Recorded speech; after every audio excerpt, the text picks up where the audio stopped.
Hey, hello, hello. Just doing a little dance party again while I was waiting for the stream to go live. Happy Wednesday. I thought I'd play a song that I actually had a hand in making whilst I did my dance party. That's right, by Jason Eli. I'll do a better fade than I did last week. Oh, yeah. And welcome to the Get Gig Fit 30-day action plan live stream. It's every Wednesday at 2 p.m. Yes, Sam. Hello, how are you? And what I aim to do every Wednesday throughout this month of September is to highlight the tips that we've just had in the week prior. And we're getting so far in, like this is technically week 4. And so by next Wednesday, we will have finished. But I will, snap back and give you a little review of the days that are left once we're in sort of that extra part of the month. Now, what we've done so far, we're up to day 25, which is today. I am not going to go over all the 18 days prior to, the last 18 days before last week's, I'm not doing very well, am I? Last week's live stream looked after the 7 days that were prior. So now we're going to look at day 19 to day 25. And I wanted to also have, explain how these come together to support a really strong vocal health, a sense of confidence in your performance, and then tell you a story of how maybe not doing these things can impact you very negatively, which is what happened to me on Saturday. So I am mortified, but I'm going to share because I think we talk often about our wins, but we don't often talk about our failures, reflect and review, and think about what we could do better. And I am still mid-symphony tour, so I have 2 more shows, one in Hamilton on the 12th of October and one in Wellington on Labour Weekend, Friday. I can't remember the day. But before we get to that, if you've got any questions, I'm going to make sure I've got all my gadgets streaming. Thanks, Sam. I can see you, and I think that's streaming okay. The weather here in Auckland is bonkers, so that could mean that there might be some kind of interruptions, but bear with me and we'll do our very best. Now, I don't plan to keep you for too long today. Oh, I can see it's working. This is very exciting. Because I want you to go away and get on with your awesome creative lives, but I do want to be here as an opportunity. So I'm going to keep an eye on the chat, and if I can see any questions come up or any hellos, or you can hear me, or what's up, Sheree, I will try to do a shout out right on back to you. The first thing that I wanted to touch base on from last week's tips were day 19, vocal warm-ups. Now, this is one I get asked all the time, and I recently put a quiz up on the Big Notes Get Votes Facebook group, and I just want to say I'm live streaming now to all of the platforms. So hello Insta peeps, hello Facebook peeps, both my VIP private group and the page, and also on YouTube Live. So hello to all, and I'll check the comments at the end of the live stream and DM you or answer them. In fact, that reminds me, if you do have any comments and you don't want me to say your name, I'm down with that as well. So you can just let me know and we can have a little DM convo. But one of the things I did do on the Facebook page is that I quizzed what are the things that you most want to work on as a singer or most want to know about. And knowing how to warm up your voice effectively was the top one across all the platforms. So how I warm up my voice is I have some daily care practices. So every morning I do a siren, which is like a stretch for your voice, a wake up, if you will. And then I do some singer stretches to release any tension throughout my body. Tension is the enemy of the singer, both at the source on your vocal folds or your false vocal folds. You might have, we'll talk about that next. That's the silent giggle. That's day 20. But also throughout your body, if you're holding your shoulders up, if you can almost hear a change in your voice quality when you change your muscle structures that support or surround your larynx. So you've got to make sure that you're relaxed. So I do a siren, and then I do what's called a myron. Now, A siren sounds like this. Now, the way I do sirens are very small. It's a stretch, so I don't want to be doing anything crazy. And so it's very small. Now, myroning is basically sirening through the song so that your larynx can coordinate into the position that it's going to be in as you sing through your songs in your set, but without the over-articulation or the projection that can sometimes cause us to push our voice too hard in the green room or as we're warming up, and we tend to leave our best voice in the dressing room or in the green room. And so we want to avoid that. We want to go up 50% as we're warming up and give our body a chance, give our structures a chance to get into the positions they're going to do without added pressure. So once I've done my sirens, I might do those three times through, then I'll myron the song through once, and it kind of sounds like this. I'll give you a happy birthday. So it's like,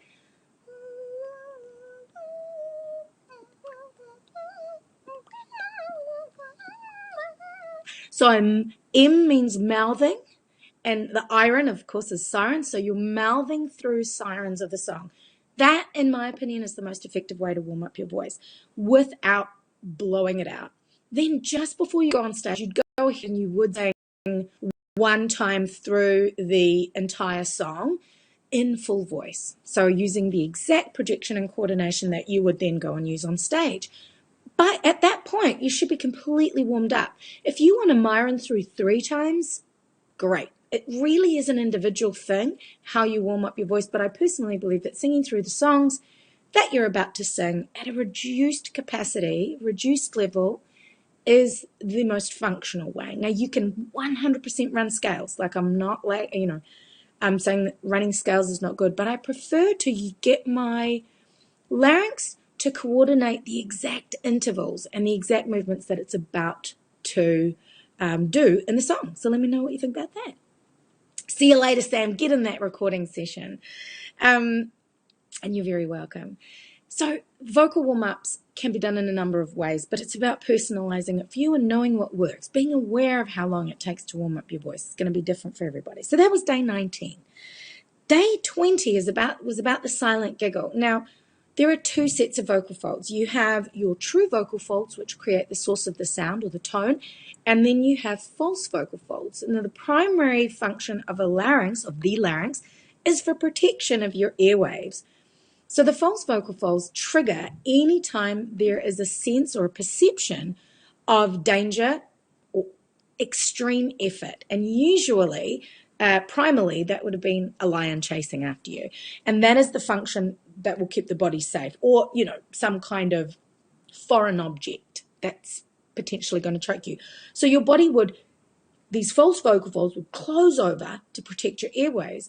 In modern times, or specifically related to singing, the perceived risk that we face now is going for high notes usually, and you get this sound happening if your false vocal folds are constricting. That's that sound. And that's triggered by any kind of pushing with your abdominals. This is just primal, just absolute voice science 101. If you tense your abdominals, it will activate your false vocal folds. So we're so used to pushing with our abs that we need to silent giggle, because that is the amazing base physiological trigger for releasing or deconstricting those false vocal folds. It is an amazing technique, and anytime you're going for anything that you perceive as effort, I want you to try to just relax your abs and silently giggle. Feel the spread at the base of your tongue, and then sing through the song or go through the phrase. Let me know what you think. It's an acquired sensation. You need to practice it and feel, and it's a lateral widening of your throat. So you're not lowering your larynx to create more space. You're widening to help the false vocal folds. And that's what the silent giggle does. So if you don't want to even know how deep to go in the sense of the voice science, all you need to know is just silently giggle and sing your phrase. So the difference of and you just don't have any distortion of the tonality. Now, there's nothing wrong with that if you want to use it as a stylistic tool, but we're not talking about that right now. We're talking about it from a vocal health or a getting gig fit perspective, that awareness around tension and releasing it.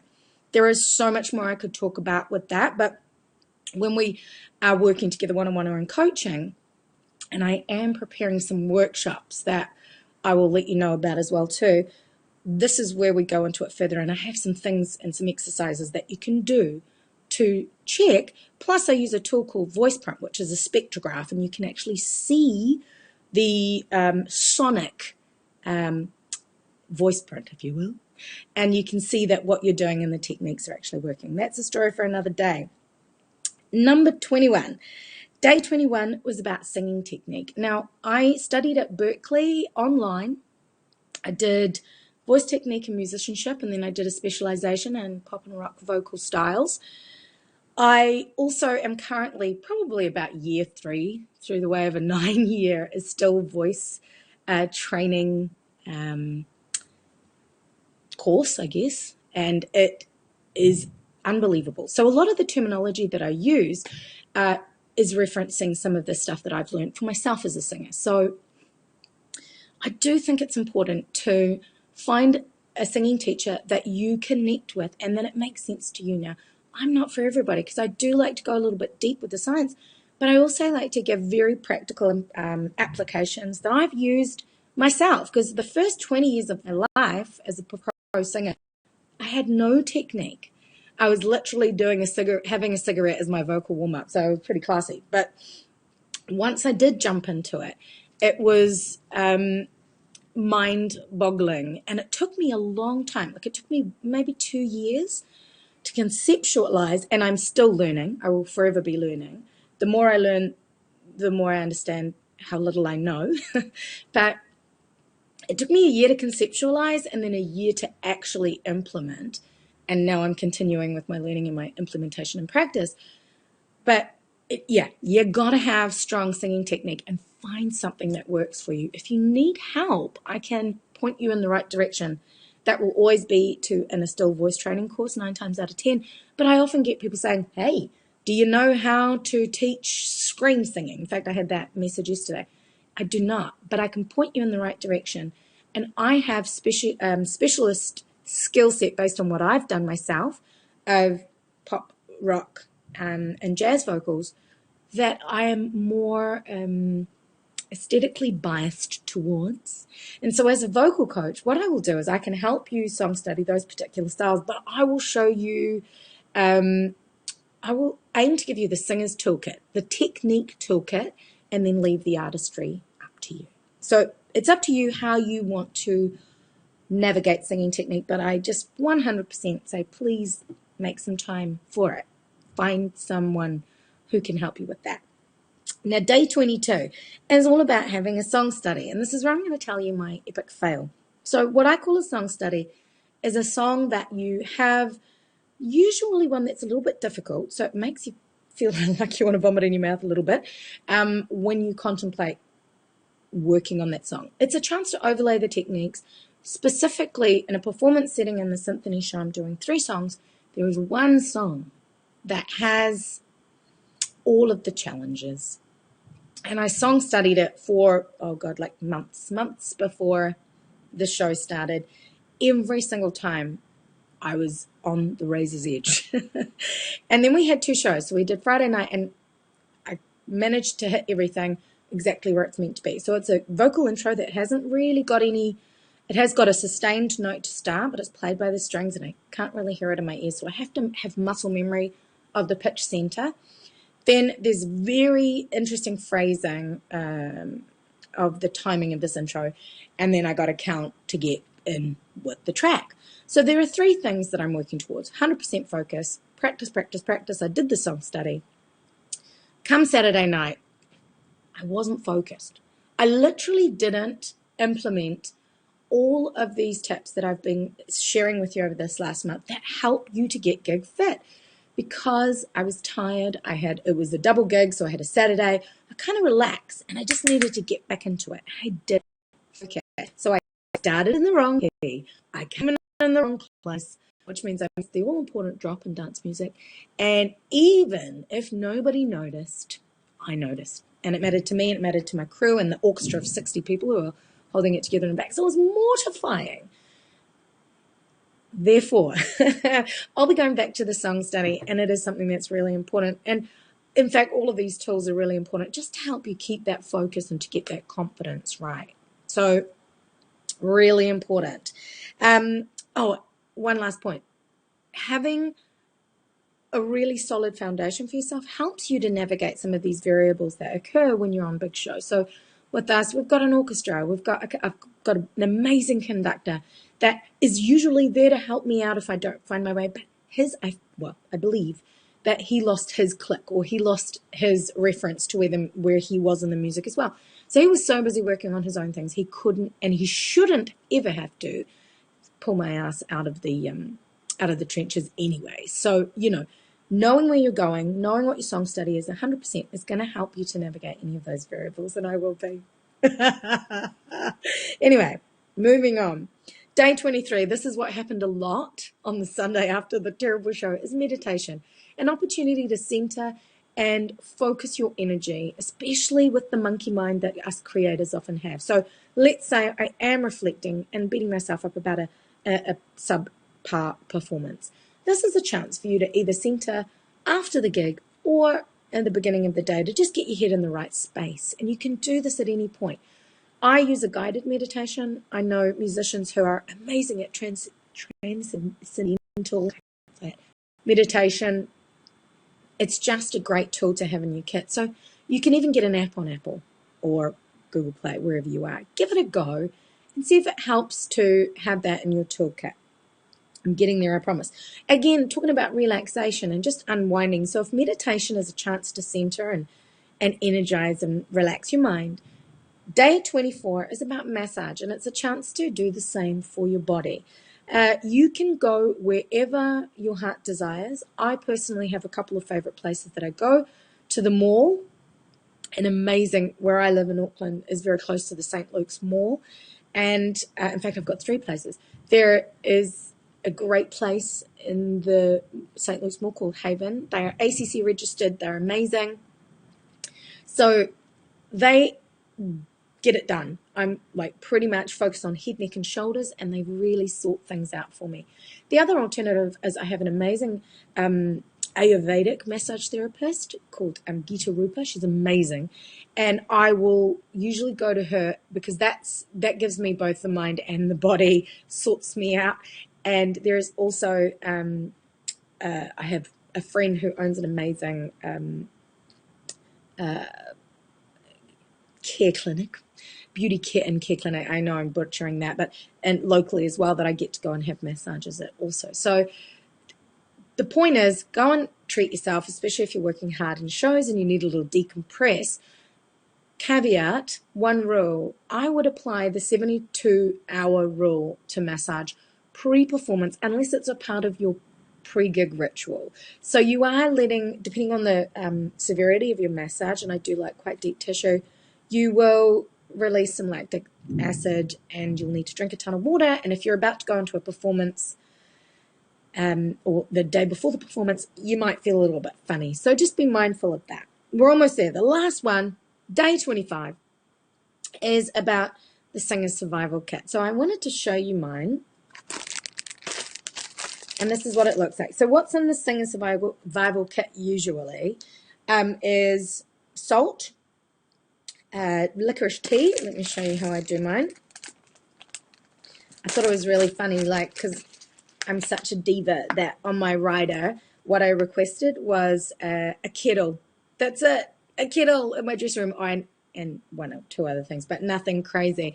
Because if you've got some warm water, you can either drink it, you can put your licorice tea. Licorice tea is a favourite of mine because I do think it has anti-inflammatory purposes. You can also put a little bit of salt if you want a salt gargle, which is great for moisturising, and it's antibacterial as well. I always carry tissues and antibacterial wipes, obviously, for your hands or for your microphone if you're using a communal mic. I always like to carry a couple of paracetamol tablets. I like to, of course, have my water bottle. And this guy's great because it's a double insulated wool one. So that means if you don't have mugs, sometimes you don't, in your green room, you are, and also just about being self-sufficient. You can have cold water, you can put hot water in directly, and then do what I call the Darth Vader, where you steam over the top, or sometimes you can put your licorice tea in it. Now I have 3 of these guys. So one gets cold water, or sometimes even sparkling water if I'm feeling a bit flash, and one gets, sorry, no, I'm lying, still water, sparkling water, and licorice tea, especially when I'm going to sessions or teaching. What else have I mentioned in there? Oh, my scarf. Yeah. So I got this great poncho from an amazing woman called Tourette Newfoundland, and I love it because it's got a high neck so I can cover my neck, but I also do always carry a scarf with me. There are these great things that you can get called a one bouillon, which is a hat that has a scarf attached to it, but it's a lighter fabric. You should go and check them out on Instagram. And that could be a summer option if you don't want to use like a wool, or that's like a merino, I think, brushed cotton scarf. There is no science around the fact that protecting your neck is going to support your vocals in any way. However, I like the feeling of having my neck warm and protected. Some people will disagree, but these are my tips and the ones that I find work really well. The other thing that I used to do is I used to have Manuka honey straight in my gob, a teaspoon of it, or in your tea. Just be mindful about tea to go for decaffeinated teas if possible, so they're not dehydrating. And to be wary around the use of lemon if you're doing like lemon, ginger, honey, or because it's an astringent, so it can strip. So if you're particularly schnozzy and got a lot of phlegm, that could really help. But you really need context for anything that you add into your body. So know why you're putting it into your body. That's why I like licorice tea. It's caffeine-free, and it's reported, again, no science behind it, to have great anti-inflammatory properties. And I certainly have been very vocally fatigued and kind of drank a cup of that every hour, and it's super help. Now, I've heard people say that there can be some hormonal effects. You've got to trial, but a trial and error, know what works for you, do a bit of research into things. And also, it's a digestive aid. So if you drink too much, things could get moving in ways that you don't want when you're at a gig. So I'm just putting it all out there, giving you the truth. But yeah, the Manuka honey, I don't eat sugar or flour, so I've taken the Manuka honey out of my Singer's Survival Kit option. As with the glycerin, I don't use any kind of glycerin tubes. I just use, because the glycerin tubes have got sugar coating usually, but you can get some swabs without. But I do just use a salt gargle if I feel like my mouth needs a little bit of extra moisturizing or hydration. And so we have a certain amount of sodium in our saliva, and so it's about replacing that or balancing it. Now, a sachet of salt in a glass of water is not scientifically the 0.09 or 0.09% of sodium in your saliva, but doesn't matter, okay? We're going to just do quick fixes and keep the baseline health in check. That's what we're going for. Whatever makes you feel good and isn't detrimental to your voice. So, that's the end of the tips for the last week. We've got, day 25. So we've got 5 more tips. We're going to be coming back next Wednesday. So the last, focus on the Get Gig Fit 30-day action plan. And I would love to know what it is that you have found helpful out of all of these tips. Can you give me some more tips I might be able to throw in, or anything that you specifically like to use? I'm dying to know. But yeah, look, thanks again for stopping by and watching. If you have any questions, DM me, email me, Cherie@BigNotesGetVotes. I will be checking these comments and replying to you. If you don't want me to give you a shout out or mention your name, if you send me in a question that I can talk about live next week, let me know as well, and I'll be happy to do that. Looking forward to seeing you next week. Have an amazing day. Take care now. Bye.